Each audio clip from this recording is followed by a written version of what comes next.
Hi hello എല്ലാവർക്കും big boss റിവ്യൂയിലേക്ക് സ്വാഗതം. ആദ്യം തന്നെ ക്യാപ്റ്റൻസി ടാസ്ക് എങ്ങനെ ഉണ്ടായിരുന്നു എന്ന് അവിടുത്തെ കണ്ടസ്റ്റൻസിനെ കാണിക്കുന്ന ഒരു കാഴ്ചയാണ് കാണാനിടയായത്. അവരെല്ലാവരും കുടുകൂടെ ചിരിക്കുന്നുണ്ടായിരുന്നു. നമ്മൾ കണ്ടപ്പോഴും ഇത് തന്നെയായിരുന്നു അവസ്ഥ.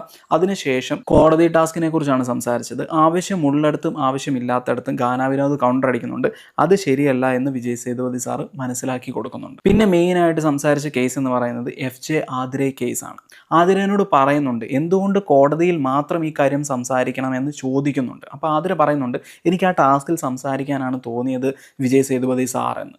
ഈവൻ അങ്ങനെ പറയാനുള്ള ആതിരേൻ്റെ ഭാഷ്യം എന്ന് പറയുന്നത് എന്ന് എനിക്ക് തോന്നിയത് എന്താണെന്ന് വെച്ചിട്ടുണ്ടെങ്കിൽ ഈവൻ ഇങ്ങനെയുള്ള ടാസ്കിലാണെങ്കിലും ശരി അല്ലെങ്കിൽ ഈ ലിവിങ് ഏരിയയിൽ ഇരിക്കുമ്പോഴാണെങ്കിലും ശരി ഇതൊക്കെ എപ്പിസോഡിൽ പോകൂ എന്ന് ആതിരയ്ക്കൊരു ധാരണയുണ്ട്. ഈ കാര്യം ഒരു പ്രാവശ്യം പറയാനേ പറ്റത്തുള്ളൂ. സോ അങ്ങനെ ഒരു കോൺഷ്യസ് കൊണ്ടായിരിക്കാം ആതിര ഇങ്ങനെ ടാസ്കിലായിക്കോട്ടെ ലിവിങ് ഏരിയയിൽ ഇരിക്കുമ്പോൾ ഓരോ കാര്യങ്ങൾ പറയുന്നത്. അവിടെ വിജയ് സേതുപതി FJനോട് പറയുന്നുണ്ട് നിനക്ക് കിട്ടിയ ഒരു അവസരമായിരുന്നു, നിന്റെ കാര്യങ്ങൾ പറയാനുള്ള ഒരു അവസരമായിരുന്നു, അത് നീ പറഞ്ഞില്ല, അത് ശരിയായില്ല എന്ന് കട്ട് ആൻഡ് റൈറ്റ് ആയിട്ട് വിജയ് സേതുപതി FJനോട് പറയുന്നുണ്ട്. അതിനുശേഷം വിജയ് സേതുപതി ഒരു ഇടവേളയ്ക്ക് പോയി വീണ്ടും അവിടെയുള്ള കണ്ടസ്റ്റൻസിനെ കാണിക്കുന്നു.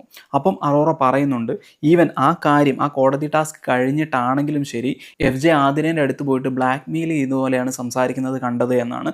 എൻ്റെ കയ്യിൽ ഒരു 10 കാര്യമുണ്ട്, ഞാനത് പറഞ്ഞിട്ടുണ്ടെങ്കിൽ നിൻ്റെ കരിയർ അടക്കം ഇല്ലാതാവും എന്നുള്ള ഭാഷ്യത്തിൽ സംസാരിച്ചിട്ടുണ്ടായിരുന്നു എന്ന്. അപ്പോൾ അവിടെ ദിവ്യ ഉണ്ടായിരുന്നു. ഇതെന്തുകൊണ്ട് നീ വിജയ് സേതുപതി സാറിൻ്റെ അടുത്ത് പറഞ്ഞില്ല, നീ ഇനി പറയണമെന്ന് അറോറയോട് പറയുന്നുണ്ട്. അറോറ ആ കാര്യം വിജയ് സേതുപതി സാറിൻ്റെ അടുത്തും പറയുന്നുണ്ട്. അവിടെ വിജയ് സേതുപതി സാറിനോട് അറോറ സംസാരിച്ചപ്പോൾ കയ്യടി കിട്ടിയത് അറോറയ്ക്കാണെങ്കിലും ദിവ്യയ്ക്കും അതിലൊരു പങ്കുണ്ട് എന്ന് പറയാതിരിക്കാൻ വയ്യ. പിന്നെ നേരെ എവിക്ഷനിലേക്ക് കിടക്കുകയായിരുന്നു. വിയാനയാണ് പോയത്. വിയാന ആദ്യമേ പോകേണ്ടിയിരുന്ന ആളായിരുന്നു എന്ന് ഞാൻ പറഞ്ഞിട്ടുണ്ട്. സോ അങ്ങനെ പോയി. ഇനി എന്താവും പുറത്തിറങ്ങിയിട്ട് എന്ന് കണ്ടറിയാം. ആതിരയ്ക്ക് പറ്റിയതുപോലെ വിയാനയ്ക്ക് പറ്റുമോ എന്നുള്ളതാണ് എൻ്റെ സംശയം.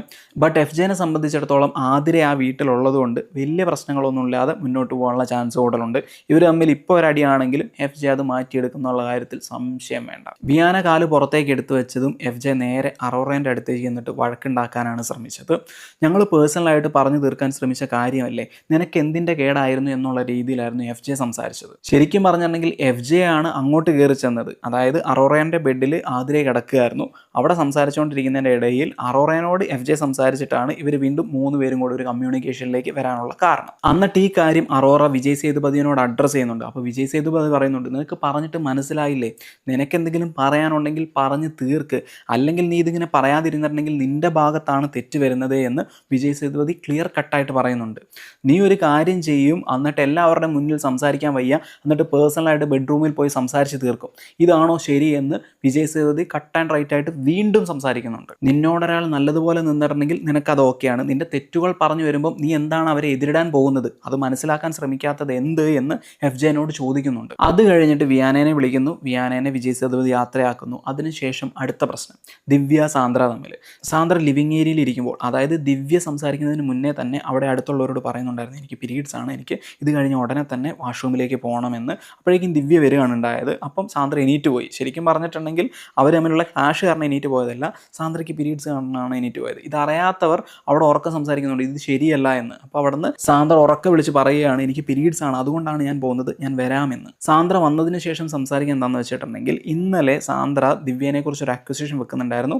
സാന്ദ്ര ഇല്ലാത്ത സമയത്ത് സാന്ദ്രനെ കുറിച്ച് കുറ്റം പറഞ്ഞു എന്നുള്ളൊരു കാര്യം. സോ ദിവ്യ എല്ലാവരോടും ചോദിക്കുകയാണ് നിങ്ങളോട് ആരോടെങ്കിലും ഞാൻ കുറ്റം പറഞ്ഞിട്ടുണ്ടോ എന്ന്. അപ്പോൾ എല്ലാവരും പറഞ്ഞു ഇല്ല എന്ന്. ഇതിൻ്റെ യഥാർത്ഥ ദൃക്സാക്ഷി എന്ന് പറയുന്നത് രമ്യയാണ്. രമ്യ ഇല്ല, അപ്പം ഇതിനെക്കുറിച്ച് സംസാരിച്ചിട്ട് കാര്യമില്ല എന്ന് സാന്ദ്ര പാറുവിനോട് പറയുന്നുണ്ട്. സോ അവിടെ ഇരുന്ന് എല്ലാവരുടെ മുന്നിൽ സംസാരിച്ചിട്ടുണ്ടെങ്കിൽ ഇതിനൊരു കൺക്ലൂഷൻ കിട്ടാൻ പോകുന്നില്ല എന്നാണ് ഞാൻ അർത്ഥമാക്കിയത് എന്ന് സാന്ദ്ര പറയുന്നുണ്ട്.